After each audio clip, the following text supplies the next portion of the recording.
Assalamualaikum warahmatullahi wabarakatuh. Waalaikumsalam warahmatullahi wabarakatuh. Ila mu'alif al-kitab al-fatihah. A'udhu billahi minasyaitonir rajim. Bismillahirrahmanirrahim. Alhamdulillahi rabbil alamin arrahmanir rahim maliki yaumiddin. Iyyaka na'budu wa iyyaka nasta'in ihdinas siratal mustaqim siratal ladzina an'amta 'alaihim ghairil maghdubi 'alaihim waladdallin. Amin. Bismillahirrahmanirrahim. Qul ja'al haqq wa zaqal batil innal batila kana zahuqa. Bismillahirrahmanirrahim. Wa amal amanatu faya at-taharatu batinan anil fisqi wal kabairi wal isrori ala sohoiri. Hadirin hadirat jamaah Darus Syafaah rahimakumullah. Kemarin wadhaif atau perilaku menjadi imam yang nomor 3, seorang imam itu harus ikhlas. Ngimami sholat itu harus ikhlas karena Allah Ta'ala, tidak ingin mendapatkan bayaran. Allah ya'khudha 'alaiha ujrotan. Nah, mukhlison ini ada kalanya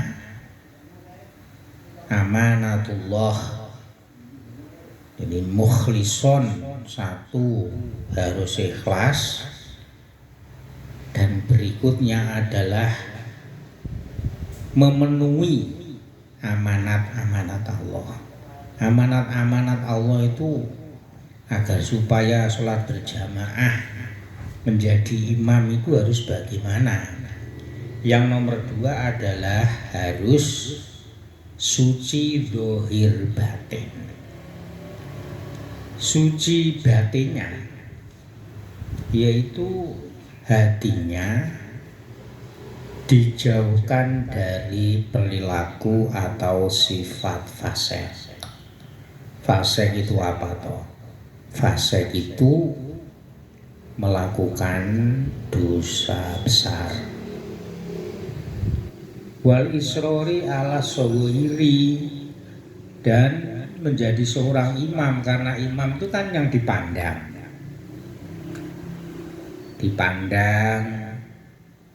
menjadi seorang pemimpin dalam sholat itu jangan sampai sifatnya itu senantiasa berperilaku dosa terus menerus walaupun kecil. Ini nggak pantas. Menjadi imam sholat di luar, jajan di warung, yang jualan itu cantik,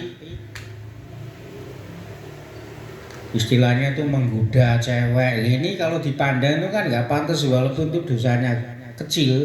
Tapi kalau terus menerus ini tidak baik. Ya, sebagai seorang perilaku menjadi imam jangan seperti itu. Atau melakukan dosa besar, dipandang dia itu menjadi imam sholat.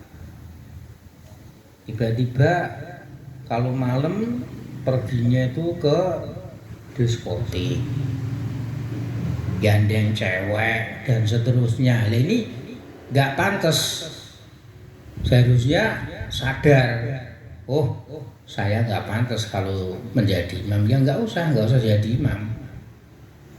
Jadi pengen menjadi imam, pengen dipanggil kiai, mau tidak mau perilakunya itu, batinnya itu harus terhindar dari sifat fasik, melakukan dosa besar, melakukan dosa kecil terus menerus itu harus dihindari. Fal mutarasyihu lil imamati yang bagi ayah tariza andalika bijuhdi. Orang yang punya keahlian, orang yang terbiasa menjadi imam dalam sholat, itu alangkah baiknya, alangkah eloknya dia itu menjaga dirinya dari sifat-sifat fasik, melakukan dosa besar atau melakukan dosa kecil tapi terus menerus dengan usaha semaksimal mungkin. Coro ngempet, bahasa Jawa itu ngempet itu menahan untuk melakukan dosa, untuk berbuat fasik, kalau bisa benar-benar ditahan, karena dia itu menjadi seorang imam dalam sholat. Jadi pertanggungjawabannya itu kepada Allah Subhanahu wa Ta'ala. Mengapa demikian? Orang yang sudah terbiasa menjadi imam dalam sholat itu harus menjaga perilaku-perilaku tersebut. Fa innahu kal wafdi wasyafi'i lil qaumi. Karena dia itu seperti pemimpin rombongan, dan dia itu adalah sebagai penolong orang banyak.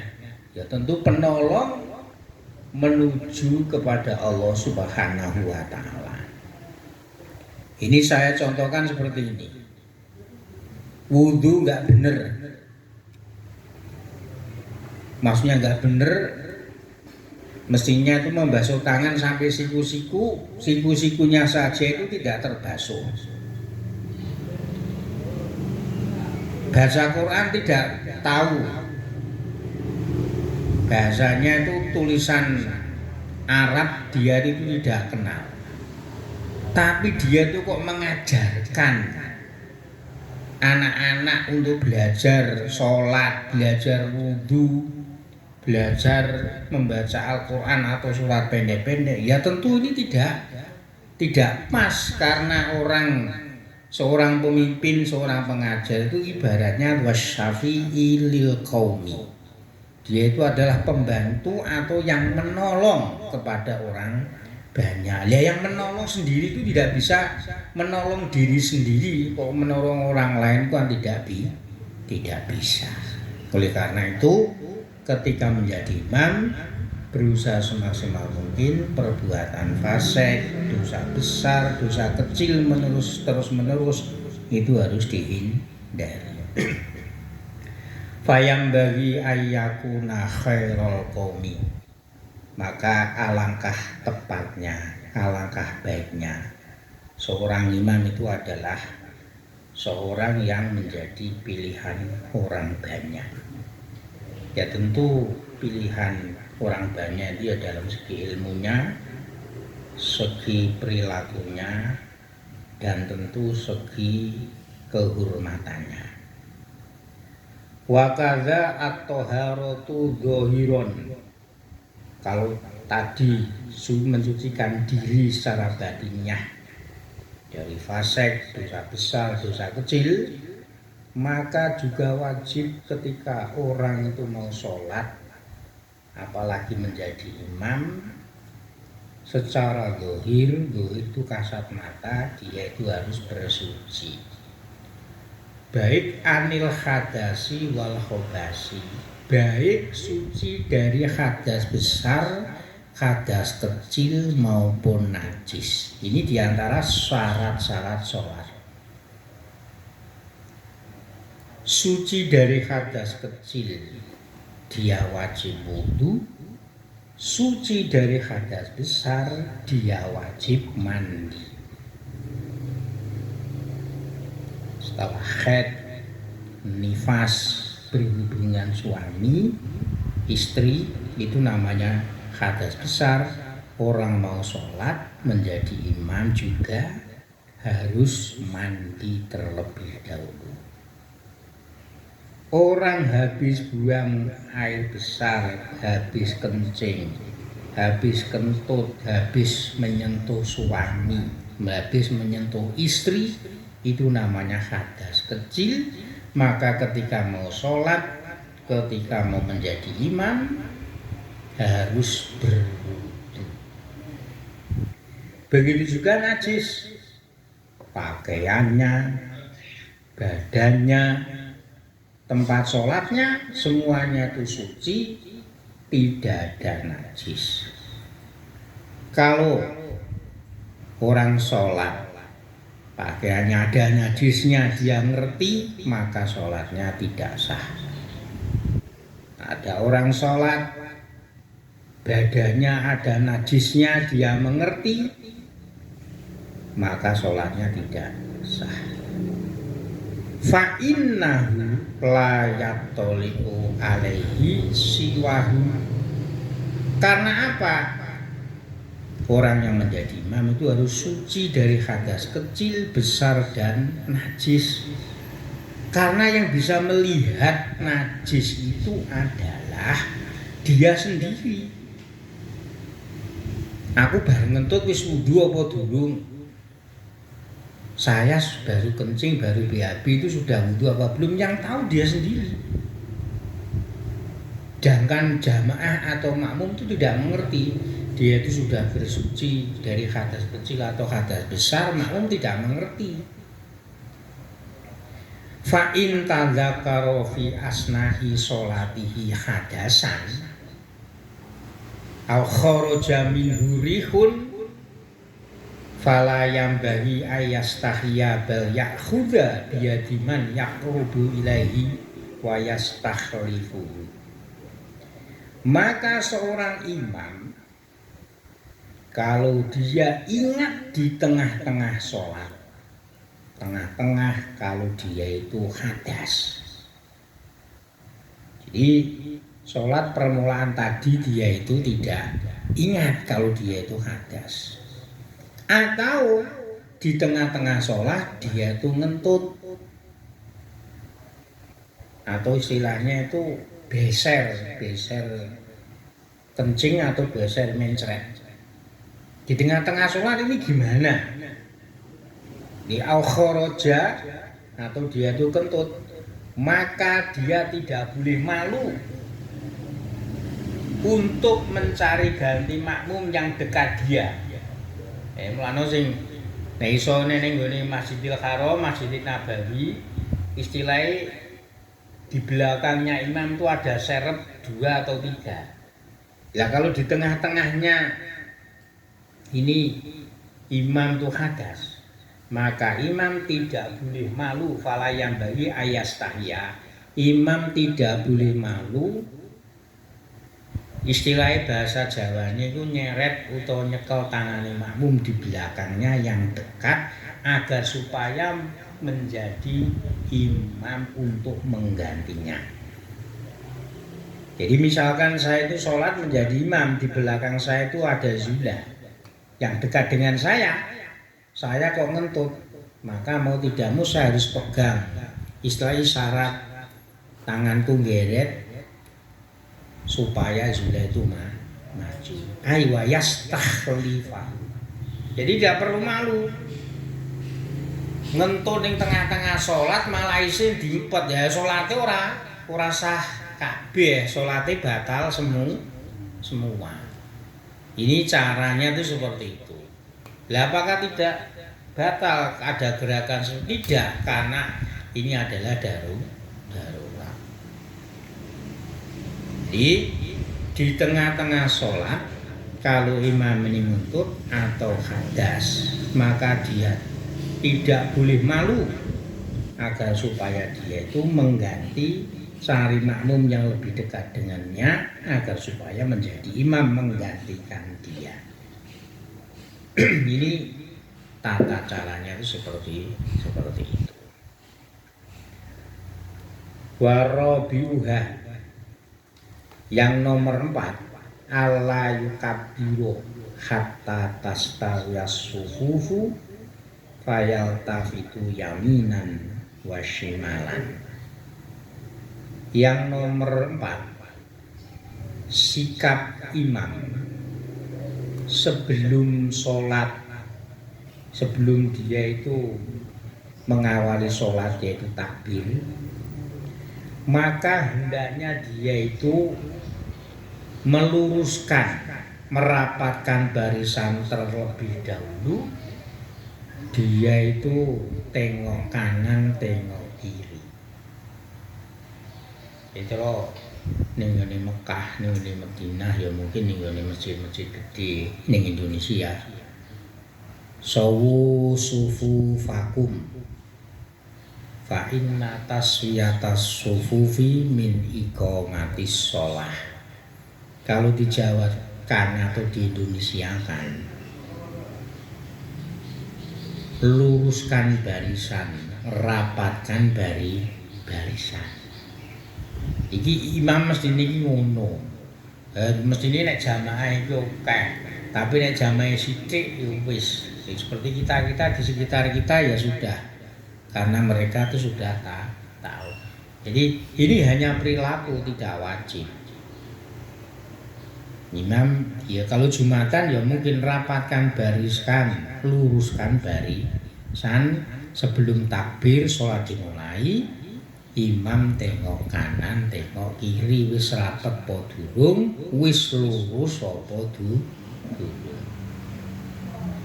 Masalah makmum yo mbeling, wis ana garise iku yo berdirinya tuh di belakang garis. Sudah ada sajadahnya, karpetnya itu loh, kadang-kadang barisan ini ora gelem lurus. Nah, fa'in ro'a kholalan amarot bitaswiyati. Jadi kalau imam tengok kanan, tengok kiri masih ada barisan yang longgar, maka imam memerintahkan makmum agar supaya meluruskan, merapatkan. Qila kanu yatahadzawna bil manakibi wa yatadhammuna bil ihabi. Dikatakan dalam riwayat bahwa para sahabat ketika sholat berjamaah bersama Nabi, mereka membenarkan, maksudnya membenarkan tuh mengepaskan, ngepas ini bahasa Indonesia ini apa loh? Istilahnya tuh ngepaski, menyamakan pundaknya, mensejajarkan pundaknya, dan mereka merapatkan tumitnya atau Jawanya itu tungkaknya. Jadi itu berarti lurus dan itu rapat. Wala yukabbiru hatta yafrughul mu'adzinu minal iqamati.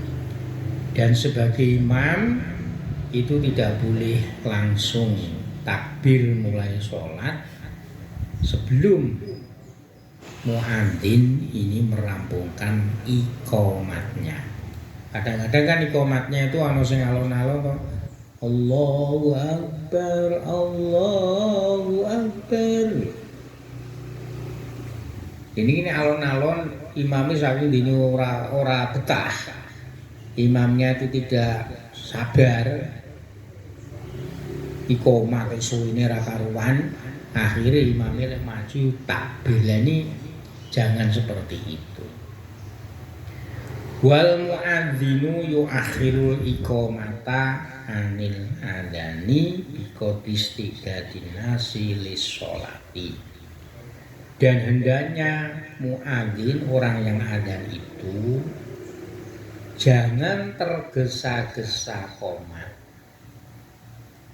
Ya, jangan tergesa-gesa qomat setelah adzan dengan kira-kira orang-orang ini bersiap-siap untuk melakukan sholat. Bersiap-siap itu adzan, muadzin adzan, ya segini siap-siap cuci pakaian, terus wudu. Bar wudu, ya mesti terus sholat sunnah. Ojo anu muadzin iki aja mesak menangi dhewe. Azan ora usah pujian, ora usah salat sunah langsung kok. Qomat yo mesaki. Mesaki sing arepe jamaah. Iki kira-kira antara 10 sampai 15 menit. Karena jamaahnya itu tidak di sekitar masjid tok, agak jauh. Karena masih jualan, karena masih bekerja pengen jamaah, yo dinteni ora usah kesu. Malah nek desa-desa iki asar jam 4:30. Ya karena menanti orang-orang yang mau berjamaah itu masih di kebun, masih di sawah, masih jualan. Memang di depan itu fadilahnya itu awal daripada sholat. Tapi juga ada dawuh lagi riwayat sholat iku ora usah kesusu. Barazan ora sholat sunah langsung qomat. Lha iki jenenge muadzin yang egois. Wis adzan dhewe qomat dhewe diimami dhewe. Ini sholat jamaah kalau bisa imamnya itu jangan seperti itu. Karena itu tadi makmum atau orang yang jamaah itu prosedurnya itu macem-macem. Ada yang masih di kebun, masih di sawah, masih jualan. Jadi kalau di sekitar kita itu antara 10 sampai 15 menit. Jadi istidadin nasi lissolati. Jadi ngenteni muadzin ora usah kesusu qomat, ngenteni kira-kira 10 sampai 15 menit. Kalau orang mau sholat kan siap-siap wudu, berpakaian, sholat sunnah 2 rakaat itu sudah cukup. Ini kalau di kota tepat waktu. Tapi kalau di desa itu biasanya ya seperti asar, karena yang dinanti itu asar. Kalau sholat zuhur antara 12:30 sampai jam 1, tapi kalau asar itu antara jam 4 sampai 4:30 itu baru adzan. Ya karena ngenteni jamaah itu masih di kebun. Khomisuha, sekarang yang nomor 5, apa yang mesti dilakukan oleh seorang imam? Ayyarfa'a sautahu bitakbiratil ihrami wa sa'iri takbirati. Imam hendaknya ketika takbiratul ihram berarti niat sholat, ini suaranya itu dikeraskan. Allahu Akbar. Walaupun tidak pakai mic, tidak pakai speaker, ini paling tidak dirinya sendiri, makmum di belakang itu mendengarkan. Begitu juga takbir-takbir yang lain, takbir mau ruku, i'tidal, sujud dan seterusnya. Itu imam hendaknya itu bacaannya takbir itu harus keras. Agar supaya apa? Agar supaya makmum di belakangnya itu mengerti gonta-ganti rukun dalam sholat. Dan ini sene alon makmum mbrine ora krungu. Lah iki wis ngadeg apa durung, sujud apa durung ora ngerti. Iki imam itu harus bijaksana. Nek swarane ora iso seru ya wis ngerti mundur, ora usah dadi imam. Jadi ketika membaca takbiratul ihram, takbir-takbir yang lain, imam itu harus mengeraskan suaranya. Wala yarfa'ul ma'mumu sauta illa biqadri ma yasma'u nafsahu. Dan makmum hendaknya jangan membaca takbir keras-keras kecuali hanya dirinya sendiri yang mendengarkan. Jadi rasa tiru-tiru Allahu Akbar, Allahu Akbar. Sing seru ben imami wae. Wali akhirul ma'mumu takbirul imami. Kaya betatiha ba'da farohi. Lagi makmum iki sing apik. Tapi sing apik yang baik, makmum itu mengakhirkan takbirnya imam lalu makmum baru takbir setelahnya imam itu rampung. Jadi ngene lho. Umpamane takbiratul ihram Allahu Akbar. Makmum itu baru mengikuti. Ojo bareng-bareng persis nek iso. Ya umpama bareng-bareng persis iki ya enggak apa-apa. Gerak-geriknya juga demikian. Satu, itu juga hukumnya makruh wong bareng padha. Kedua, ngrusuhi imami ruku bareng, imami iktidal. Ya salat yo tidak sah, salat ya tidak batal. Tapi hukumnya makruh krana ngrusuhi imam. Jadi kalau bisa nalika iktidal wis nalika ruku imam sudah ruku, makmum baru mengikuti ruku. Ketika iktidal sudah berdiri, makmum kalau bisa sudah baru berdiri. Ketika imam sujud, makmum hendaknya mengikuti. Ojo bareng-bareng, nek bareng-bareng iki ngrusuhi gitu loh. Istilah ngrusuhi itu apa? Kalau Indonesianya itu istilahnya itu membuat imam itu tidak konsentrasi karena dituti. Ini istilahnya itu seperti itu. Jadi menjadi makmum itu kalau bisa itu bacaan takbir atau gerakan yang lain setelah imam.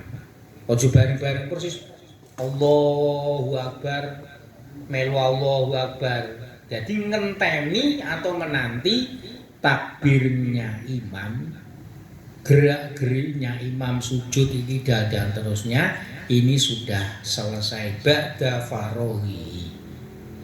Ning upama bareng persis salate ya ora batal. Ning ngrusuhi imam. Ngrusuhi apa to? Mengganggu ya. Mengganggu imam. Ini perilaku salat yang harus dilakukan oleh seorang imam dan seorang makmum. Wa amma wadhaiful qiraati fasalasatun. Jadi ketika sholat berjamaah seorang imam berikutnya yaitu ketika membaca, baik membaca takbir, membaca doa istiftah atau membaca Fatihah. Awwaluha ayyusirra bi du'ail istiftahi wa ta'awudhi kal munfaridi wa yujhira bil fatihati wa surati ba'daha fi jami'is subhi wa ulatayil isya'i wal maghribi wa kadzalika al munfaridu. Nah, yang pertama menjadi seorang imam ketika membaca doa istiftah, membaca ta'awud, a'udzubillahi minasyaitonirrajim, doa istiftah itu ya kabira walhamdulillahi katsira wa subhanallahi bukrata wa asila sampai wa ana minal muslimin. Bacaan seperti itu ketika menjadi imam harus yusir, harus pelan-pelan. Dirinya sendiri yang mendengarkan. Jangan sampai diperdengarkan makmum. Lah jika diperdengarkan itu apakah membatalkan sholat? Tidak, itu hukumnya makruh. Kal munfaridi sebagaimana sholat sendiri. Sholat sendiri itu kan tidak disunahkan membaca keras. Semuanya bacaan mulai takbir sampai salam itu adalah lirih atau tidak diperdengarkan orang lain, diri sendirinya yang mendengarkan. Dan ketika membaca Fatihah dan membaca surat setelah Fatihah itu harus dikeraskan. Ini sunnah. Jadi menjadi imam ketika membaca Fatihah, membaca surat itu dikeraskan, maksudnya dikeraskan diperdengarkan makmumnya. Kapan itu? Yaitu ketika seluruh rakaat sholat subuh. Jadi sholat subuh itu kan hanya 2 rakaat. Ketika membaca Fatihah, ketika membaca surat itu harus keras. Maksudnya keras, makmum harus mendengar. Begitu juga 2 rakaat ketika sholat isya dan sholat maghrib. Begitu juga orang yang sholat sendiri, ya sholat sendiri, tapi ketika subuh dan 2 rakaat awal sholat isya dan maghrib itu orang yang sholat sendiri tidak jamaah disunahkan membaca keras. Wa yujhiru biqouli amin fi sholati al-jahriyati. Dan imam membaca amin ketika sholatnya itu keras, berarti semua sholat subuh dan 2 rakaat sholat isya dan maghrib itu bacaan aminnya itu harus keras. Ghairil maghdubi alaihim waladdallin. Amin itu harus keras. Wa kadza al makmumu, begitu juga makmum membaca amin itu harus keras, sunahnya itu keras. Ini umpama menang bar waladdallin menang ora amin yo enggak apa-apa, cuma tidak mendapatkan kesunahan. Wa yuqrinal makmumu takminahu bi takminil imami ma'an la taqiban. Dan makmum ketika membaca amin ya itu hendaknya bersama-sama bareng persis dengan bacaan aminnya imam, bareng-bareng sama-sama ya, sama-sama. Jadi ketika makmum membaca amin itu hendaknya bersama-sama aminnya imam, bersama-sama la taqiban, ojo ganti piye? Imam membaca amin baru makmum maca amin, jangan gitu. Kalau bisa itu bersama-sama, bareng. As-saniyatu ayyakuna lil imami fil qiyami salah susakatatin. Yang nomor 2, dalam membaca ini, ya membaca ketika sholat itu imam punya kebijaksanaan ketika berdiri, dia itu istilahnya tuh berhenti sebentar mengambil nafas 3 kali. Ulahuna idza kabbaro lidu'a il istiftahi. Yaitu yang pertama ketika, jadi ngeten lho, ketika imam membaca takbiratul ihram mau membaca 2 istiftah, antara takbiratul ihram dan istiftah itu harus berhenti sebentar. Ojo langsung misalnya gini, Allahu Akbar, kira-kira mandek 2 atau 3 detik baru kabira wa ojo Allahu Akbar kabira walhamdulillah. Ini kan nggak ada saktahnya, tidak ada jedanya. Apa tidak sah-sah? Misalnya gini, takbiratul sholli fardhu dzuhri arba rakaatin mustaqbil qiblah imaman Allahu Akbar kabira walhamd. Jangan gitu.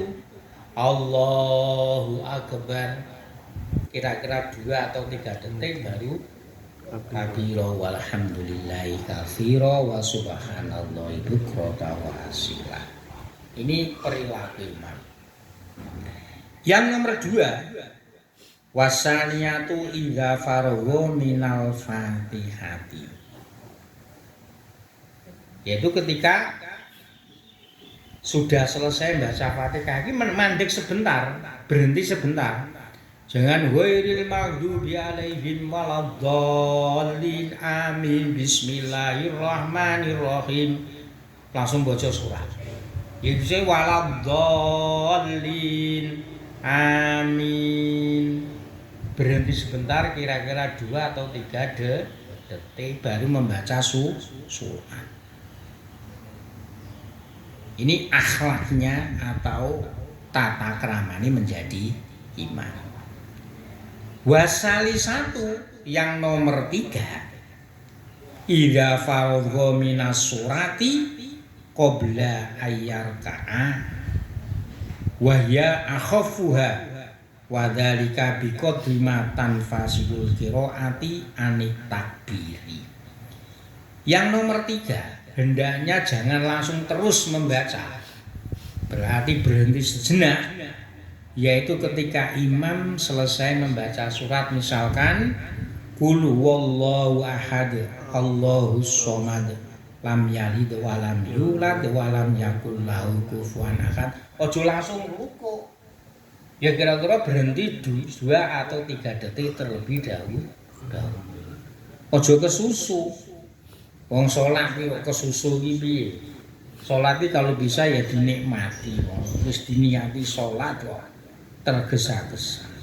Ini enggak pas. Misalkan qul huwallahu ahad Allahu shomad lam yalid wa lam yulad wa lam yakul lahu kufuwan ahad, Allahu akbar, koyo nek traweh kae ya sah. Tapi cara tata kramane perilaku seperti itu kurang prayoga, kurang baik. Itu diantara perilaku-perilaku menjadi seorang imam. Ketika takbiratul ihram mau doa iftitah, berhenti sejenak 2 atau 3 detik. Ketika sudah membaca surat mau menuju ke Fatihah, membaca Fatihah menuju ke surat harus dijeda, jangan tergesa-gesa. Kemudian yang ketiga, setelah membaca waladhdallin, membaca Fatihah, jeda kira-kira 2 atau 3 detik baru ruku. Ini imam harus bijaksana. Beda nek salat raweh banter-banteran ya tetap sah, tapi tidak mendapatkan kesunahan. Demikian, semoga bermanfaat. Al-Fatihah.